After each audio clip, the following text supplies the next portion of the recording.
3 de la tarde con 10 minutos, 2 de la tarde con 10 minutos en las Islas Galápagos. Ya doy la bienvenida a la mesa de trabajo de Bajo la Lupa a un académico en el área del derecho, a una persona a la cual conocí hace algunos años ya, que tengo toda la admiración para con él y que en algunos momentos que tenía algún tipo de duda me supo orientar, aparte de que fue mi profesor. Doy la bienvenida al doctor Fernando Yabar Gutiérrez. Doctor Yabar, buenas tardes, bienvenido a Bajo la Lupa. Buenas tardes, muchas gracias por la invitación, Javier. Doctor Yabar, buenas tardes. Gracias por aceptar la invitación de Bajo la Lupa a esta tribuna de interés ciudadano. Doctor Yabar, justamente el equipo de producción lo convocó a que pueda usted darnos varias orientaciones respecto al panorama desde el punto de vista normativo. ¿Cómo está el ordenamiento jurídico vigente, muy especialmente en tema penal y específicamente en lo que tiene que ver con el delito de femicidio? Bien, muchas gracias. El delito de femicidio como tal es una incorporación que data de corto plazo, realmente desde agosto del 2014, cuando entró en vigencia el Código Orgánico Integral Penal, es que se lo incorporó al catálogo de delitos dentro de nuestra legislación. Este delito de femicidio sanciona a la persona que, como resultado de relaciones de poder manifestadas en cualquier tipo de violencia, dé muerte a una mujer por el hecho de serlo o por su condición de género, y la pena es de 22 a 26 años. Cualquier persona, no lo encasilla en de una persona de sexo masculino o una persona de sexo femenino. Efectivamente, no está encasillado así. Ahora, normalmente los agresores suelen ser hombres, eso sí, y hasta ahora no hemos encontrado, yo diría, mayores casos en los que una mujer haya sido la autora de un delito de femicidio, por lo menos yo no los conozco. Eso no significa que no haya agresiones dentro de relaciones de otra naturaleza de orientación sexual. Sin embargo, hasta ahora por lo menos no conozco yo, puede ser que se hayan dado algún tipo de femicidio en este contexto. ¿Bien? Ahora, vale la pena señalar que esto en el Código Penal es, por decir así, la forma más grave de afectación, de violencia en contra de una mujer. Pero existen otras infracciones que también sancionan los otros tipos de violencia. Por ejemplo, la violencia psicológica ahora es delito. Antes, con la ley de violencia contra la mujer que existía anteriormente, era considerado como una contravención. Y más allá de que era una contravención, era una infracción que se lo concebía como de escasa importancia. Tanto es así que no era realmente el mayor número estadístico ni de sentencias las que se daban por infracciones de naturaleza psicológica, ¿no? Al contrario, casi siempre eran físicas. Entonces recordemos que anteriormente las comisarías de las mujeres eran las entidades no siendo judiciales, porque estaban adscritas al Ministerio del Interior, pero que administraban justicia en estas materias. En la actualidad hay un rigor mucho más estricto en materia de dividir lo que son contravenciones de delitos. Las contravenciones exclusivamente llegan hasta los 3 días y luego empiezan los delitos. ¿Quién ahora investiga las contravenciones contra la mujer y el núcleo familiar? Son las unidades de violencia contra la mujer y el núcleo familiar. O sea, ya hay una unidad especializada dentro de la misma función judicial y se pretendió con esto, evidentemente, respetar el principio de unidad jurisdiccional. Aquellas unidades son operadores de justicia. Sí, exactamente, son jueces, hay jueces, hay unidades que tienen jueces y esas competencias están limitadas a los temas de contravenciones. Que hay una discusión sobre las posibles reformas que se van a dar, creo yo, ya pronto, porque incluso se ha iniciado ya un proceso de levantamiento de insumos para una próxima ley contra las violencias en general, no solo de la mujer, pero contra las violencias. Se está trabajando ahora y esperamos que eso permita afinar la legislación. Sin embargo, esto no es un tema que solo pase por la ley, porque si fuera así, ya está en la ley y no debería haber ese tipo de conductas que son sin duda atentatorias contra derechos. ¿Cuál es el fondo del asunto? El fondo del asunto es un tema cultural, es un tema social. Realmente esto es una pandemia. Principios, valores y virtudes, doctor Yabar. Igualdad de condiciones, respeto a las mujeres en su condición de mujeres, particularmente pasa por eso. Vivimos en unas sociedades machistas, con cánones patriarcales muy afianzados. Y eso es un tema cultural que por mejor perfecta que sea la ley, no lo va a modificar. Eso implica modificación de políticas públicas, eso implica educación. Es que esta generación que está en este momento en sus primeras instancias iniciales, tiene que cambiarse la metodología en materia de enseñanza a efecto de poder impartir que la igualdad de género es un principio social, más allá del tema legal. Socialmente, entre relaciones sociales deben primar igualdad de género. Propio del humano. Debe ser así, pero en esto hemos pecado, aún con todos los esfuerzos que se han hecho en la última década respecto del combate a la violencia de género. El tema de educación sigue siendo uno de los temas que más nos queda de bien. Es decir, que como Estado me vuelvo 100% punitivo si no trabajo en el tema de educación, la eficiencia tiende a la baja. No va a pasar nada. Lo único que voy a lograr es eficiencia en materia de tener sentencias, nada más. Pero no estoy necesariamente modificando patrones de conducta.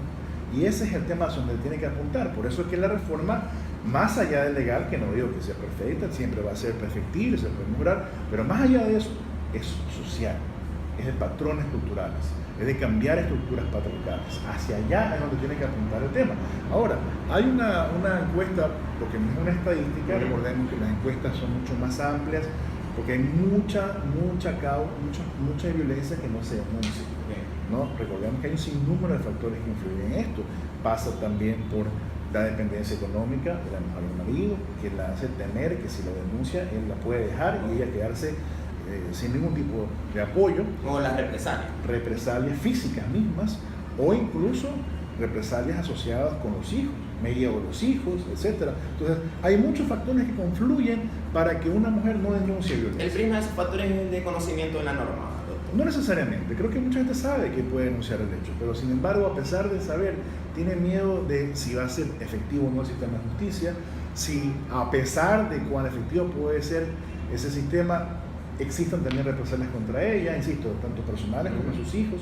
Yo les cuento, yo defiendo gratuitamente los casos de violencia contra la mujer, particularmente los femicidios, y me han tocado conocer muchos en los últimos años, y vimos uno de una agresión a un hijo como una respuesta de violencia contra la mujer, porque era una separación que se había dado y este hombre se queda con los hijos, no recuerdo por qué fue así, pero se quedó con los hijos, y en el proceso que se ventilaba ante una unidad de violencia contra la mujer, él pensó que siendo los hijos que se estaban quedando con él y que él los mantenía y que él era el sustento, ellos iban a declarar en favor suyo en la audiencia, pero fueron a la audiencia y declararon en favor de la madre, a pesar de que no vivían con ella, porque era la verdad. Sorpresivo para él. Sí, él estaba convencido que iban a declarar a favor de él. Bueno, ¿qué hizo a la salida de la audiencia? Fue, llamó a la madre, le dijo: ahora te voy a dar algo más que duele, le cierra y masacra al hijo.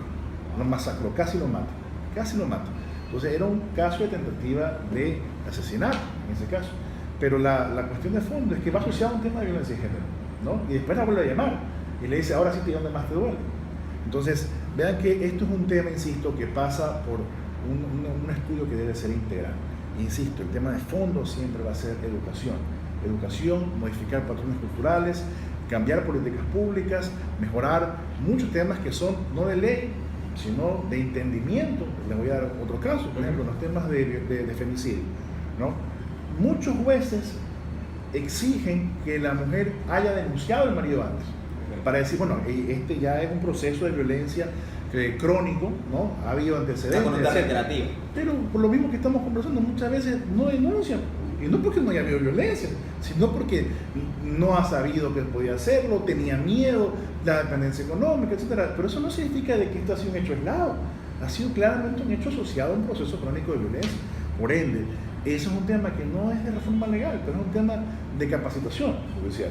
Entonces, esto no es un requisito, no está en la ley. ¿Por qué exigir esto en la ley si no está previsto en ninguna disposición?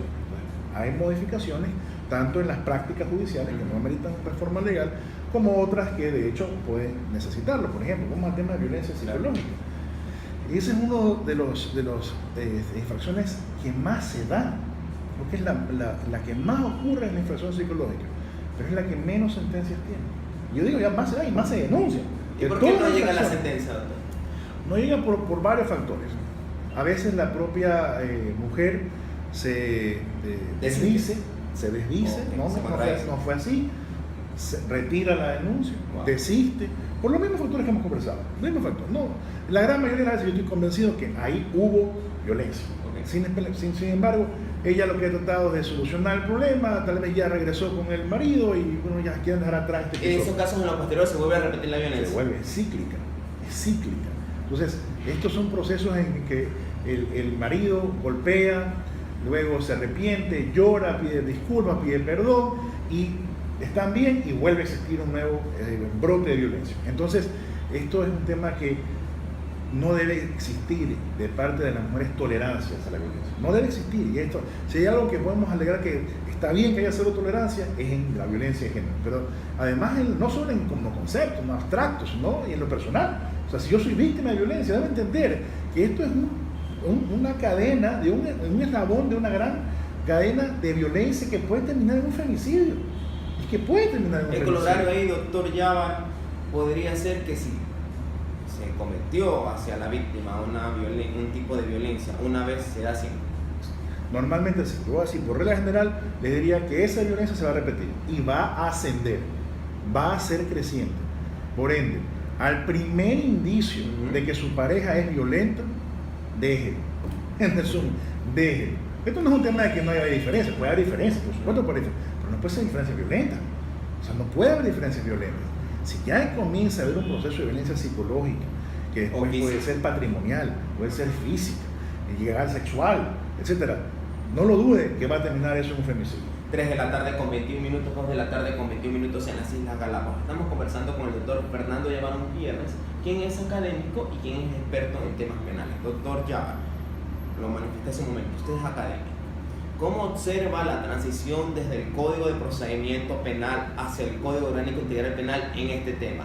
¿Hay algún tipo de mejora que puede hacerse específicamente? Usted ya lo manifestó que debe hacerse un acompañamiento para con los ciudadanos en temas muy específicamente de prevención, pero ¿hay algo técnico que también deba mejorarse o hay algo que se incluyó que deba cambiarse? Bueno, como decía, todo es perfectible. El sistema ha intentado dar respuestas rápidas. Muchas veces la mora judicial conspira siempre contra la mujer en este tipo de procesos. ¿Por qué? Porque mientras más se demora la causa, hay más probabilidades de tener represalias, de amenazarlo, de chantajearlo de cualquier forma. ¿Y se dilata por qué? Se dilata en muchas ocasiones porque las investigaciones no tienen prioridad respecto de otras probablemente. A pesar de que hay unidades especializadas y todo, eso puede ser realmente algo que uno lo ve en las provincias grandes. En las provincias pequeñas no siempre es así. Y aún en las grandes hay casos y casos. Entonces siempre habrá uno que le parezca más importante que otro fiscal y habrá más apresuramiento porque fue más grave, etc. Pero los otros se van quedando en el camino. Entonces, entre la burocracia normal de un sistema judicial, que van oficios, van, regresan, en que hay por un lado una fiscalía que investiga, por otro lado hay unidades judiciales penales, porque las de violencia de la mujer solamente son para la prevención, pero las otras son las penales. Entonces, probablemente se dé este fenómeno del ping-pong, ¿no? Que voy de un lado a otro y si ya fui a la fiscalía y me dicen que hay que ir a la corte, y voy a la corte y me dicen no, que es en la fiscalía. Yo por eso sostengo que una reforma apropiada debería ser de ampliar las competencias de los jueces de familia para que puedan conocer también las infracciones penales de delitos. ¿Puede ser multicompetentes? Mira, yo no estoy tan a favor de decir que sean multicompetentes. Yo lo que digo es las de violencia de género. Es decir, no solo contravenciones, sino también delitos. Podemos discutir femicidios, pero por lo menos los que son de contravenciones que ya están, se le sumen los delitos de violencia física, violencia sexual, violencia psicológica, que todo eso sea materia que investiguen ahí mismo los jueces de las unidades judiciales. Entonces ahí ya no tendrías, en ese caso, probablemente el problema de estar de un lugar a otro, porque pones a los fiscales en la misma unidad, los equipos investigadores están ahí mismo. Entonces hay que darle facilidades a la víctima, facilidades para que sepa que su caso avanza con prontitud, que no se generan trabas innecesarias, como el estar yendo de un lugar a otro, y a veces concentrar a todas las autoridades judiciales en un solo edificio realmente da resultados, y con eficiencia, para efecto de poder conseguir lo más anhelado, que es que la reparación integral de esa víctima, que en el caso concreto esa persona sea sancionada, exista justicia, se reparen su perjuicio, porque ahorita hablamos mucho de reparación integral, que sí, que es el nuevo concepto que sustituyó la indemnización de daño y perjuicio, todo lo que ustedes quieran. Pero yo pregunto, vamos a ver cuántos casos de todos los que se han sentenciado tiene reparación integral. Está en sentencia, pero ¿cuánto se ha pagado? ¿En cuánto se ha realmente pagado? Yo les aseguro que es muy poco. El porcentaje no superará ni el 5%, siendo pero muy, muy generoso. De su ejercicio como litigante, ¿cuánto ha observado que ocurre esto? Cuando siempre. Porque normalmente el agresor, ya en los casos más graves, va preso. Y el agresor preso, ¿sobre qué caes? Para poder ejecutar esa reparación integral. Si a veces son gente humilde, la mayoría de los casos que vemos son gente humilde que no tiene mayores bienes sobre los cuales caer, y eso dificulta una ejecución posterior de la sentencia en materia patrimonial.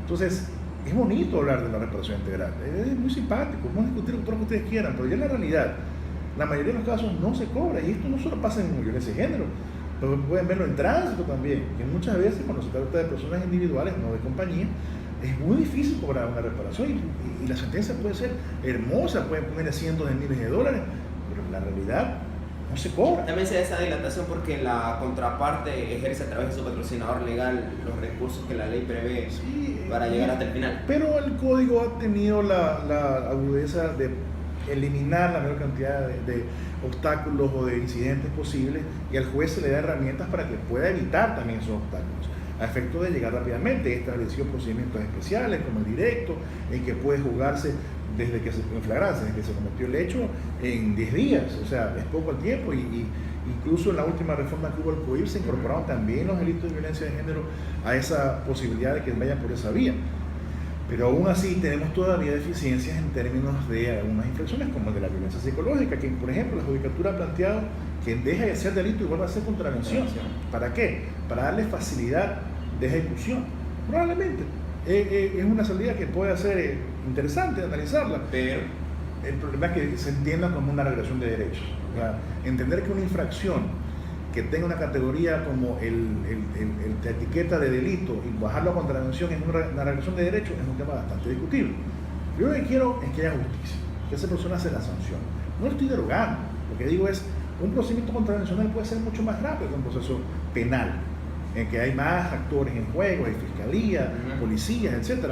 Es lo que puede ser mucho más sencillo de investigar, y creo que esa es la posición de la judicatura, que yo la respeto. Y por el otro lado, los grupos de mujeres sostienen de que eso no debería darse, porque eso implicaría que habría algún tipo de regresión de derechos, de que es alcanzado, que sean delitos, y que eso implica un reconocimiento del Estado, que es un hecho importante y grave que debe ser sancionado con mayor severidad que una contravención. Pero, ¿de qué nos sirve la etiqueta si no se aplica? ¿Me explico? O sea, yo no me cierro a ninguna de las posibilidades, porque creo que es una salida de eficiencia y permita sancionar y además reparar a las víctimas. 3 de la tarde con 28 minutos. Para finalizar, doctor Yaba, ¿qué hacemos cuando la víctima desiste la demanda? ¿Debería buscarse una reforma a través de la Asamblea Nacional para que la Fiscalía o el aparato judicial acoja e impulse y continúe esa denuncia? Son delitos de acción pública, de ejercicio público. Entonces con eso ya bastaría. Sí, pero cuando ya vas a un juicio y tu principal testigo dice que no fue, como tú dices que ha ocurrido en los hechos, se te cae el caso. Por eso que cada vez que una víctima desiste, la Fiscalía prefiere no seguir, porque el caso se va a caer. Es que si es la principal víctima, es que es el principal testigo. Pese a que la lógica me dice que puede haber detrás de ese desistimiento detrás de la retractación puede haber agresión y todo, pero no puedo forzar a una víctima, incluso el pretender amenazarla de que si no dice la verdad la voy a meter presa.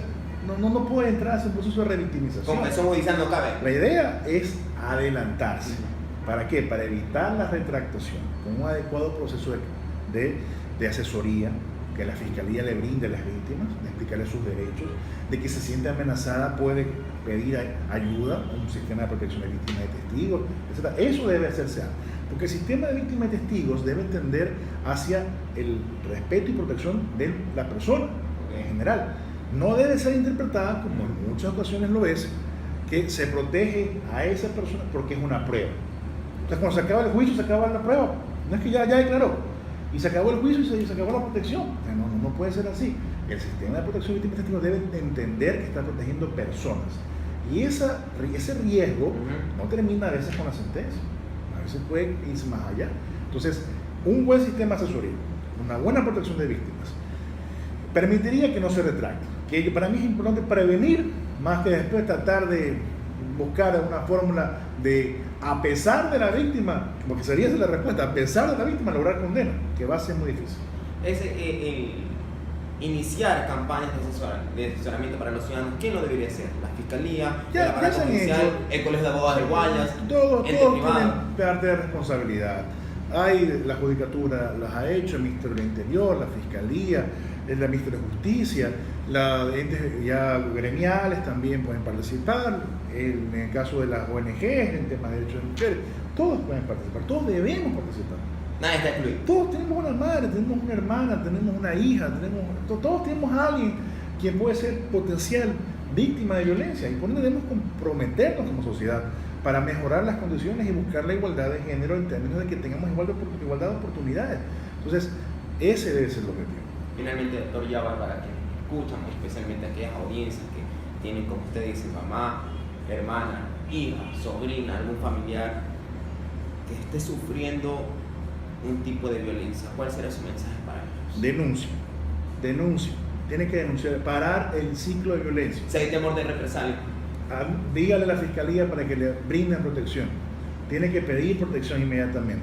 Esa es una importante herramienta que está en el Código Orgánico Integral Penal, y la Fiscalía está comprometida a ayudar a las víctimas. Así que lo mejor que puede hacer es denunciar, separarse del agresor, buscar protección en los entes de justicia y continuar impulsando la causa para que haya, en ese caso en concreto, una sentencia. Si tengo desconocimiento, consultar.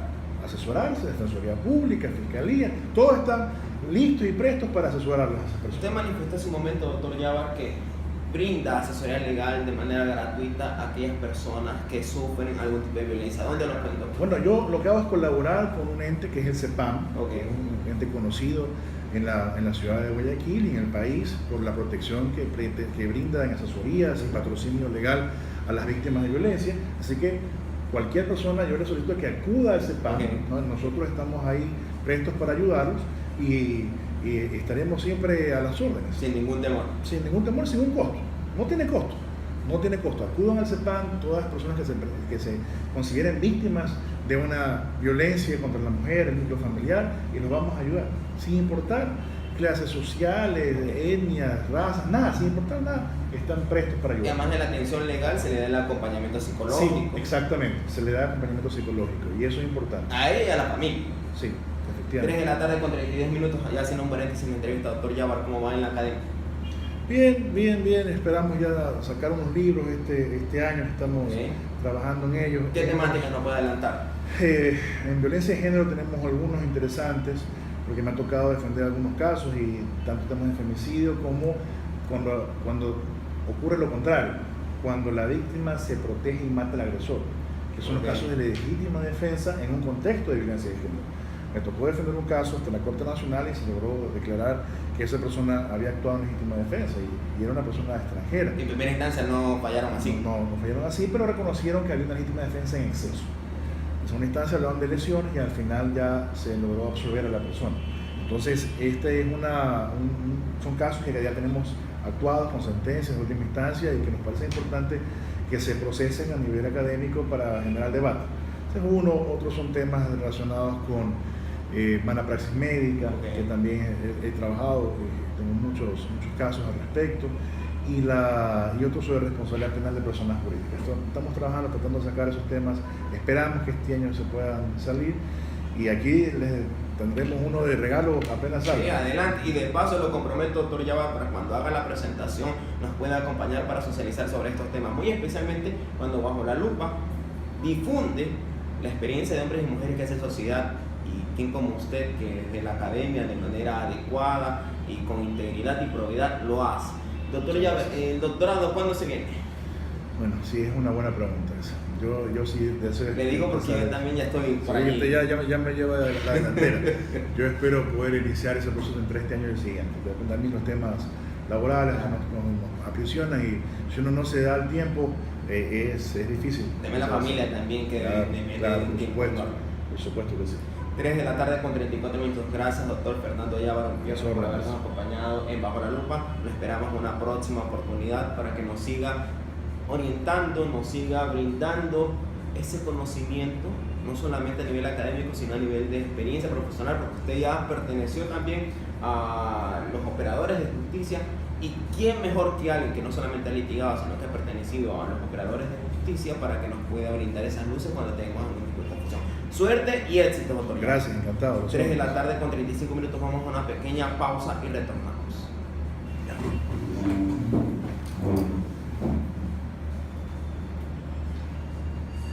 Doctor, ya. Gracias. Chao, chao.